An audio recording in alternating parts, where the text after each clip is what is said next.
Bonjour ou bonsoir selon le lieu où vous vous trouvez. Nous sommes toujours dans notre série d'études, d'enseignement ayant pour thème le pasteur et les ressources financières et nous sommes à la troisième partie. Pour rappel, nous avons vu qu'en matière de ressources financières dans l'Église, il y a des étapes, il y a des choses, des phases à suivre. Nous avons parlé de prélèvement, de la dîme, des choses saintes qui furent stockées dans les chambres de la maison de l'Éternel. Nous avons vu aussi qu'il y avait une intendance qui veillait sur ces biens. Nous avons vu que le roi a mis sur pied une inspection. Nous avons vu également que les dons volontaires avaient une intendance particulière. On a aussi vu en cinquième point qu'il y avait une distribution qui était faite fidèlement à tous les recensés de plus de 3 ans et plus. Sixièmement, nous avons vu qu'il y avait une autre distribution qui était faite à tous les serviteurs de Dieu. Ensuite, septièmement, des hommes avaient été désignés pour la distribution spécifique au fils d'Aaron. Nous avons fait quelques observations. Nous avons vu un schéma. Donc, pour ceux qui veulent suivre, qui n'ont pas participé, qui n'ont pas été à la séance passée, vous pourrez retourner et puis vous cliquez simplement sur le podcast qui vous ramène à l'enseignement numéro 2. Alors, nous avons vu, pour conclure cette deuxième partie, la gestion de la dîme. Tout ceci a été expliqué sur le podcast numéro 2. Aujourd'hui, nous allons parler de la question des veuves. Donc, au sujet des veuves, qu'est-ce qu'il en est lorsque la dîme doit être gérée? Il est vraiment inconcevable que les dîmes soient régulièrement payées alors que le berger ou l'Église ne prennent même pas en compte ni les veuves, ni les orphelins dans la gestion qui en découle. En fait, c'est un jugement que les églises ou le pasteur attire sur eux. Puisque Dieu est le père des orphelins et le défenseur des veuves, le mari des veuves. Mais attention, pour être inscrite sur la liste des veuves, il faut remplir un certain nombre de critères selon la parole de Dieu, comme l'apôtre Paul l'a indiqué à Timothée. Ce sont des instructions que Paul donne à ce sujet.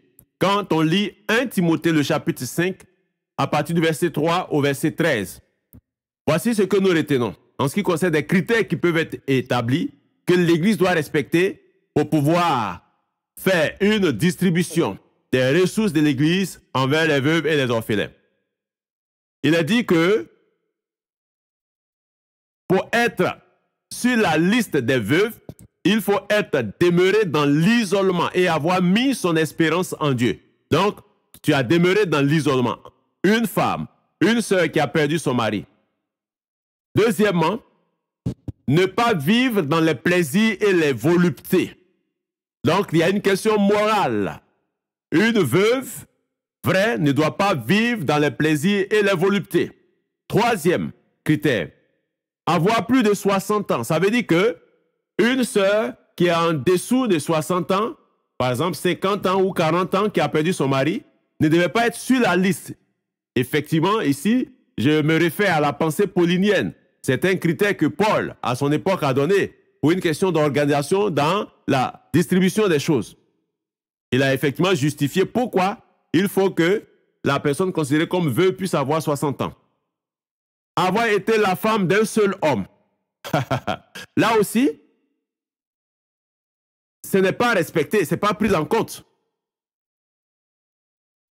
Être la femme d'un seul homme.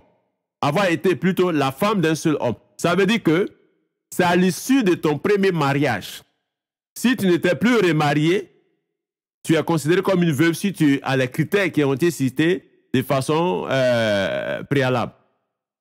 Donc, une sœur qui a perdu son mari et qui s'est remariée et qui perd à nouveau ce mari, c'est-à-dire qu'elle a perdu 2 maris, selon Paul, elle ne peut pas être considérée comme une veuve.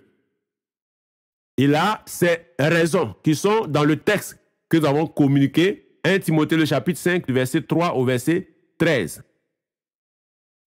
Le 5e critère, c'est que pour être considéré comme veuve, être sur la liste des veuves, il faut avoir pratiqué de bonnes œuvres, de bonnes œuvres. Il faut avoir fait de bonnes œuvres.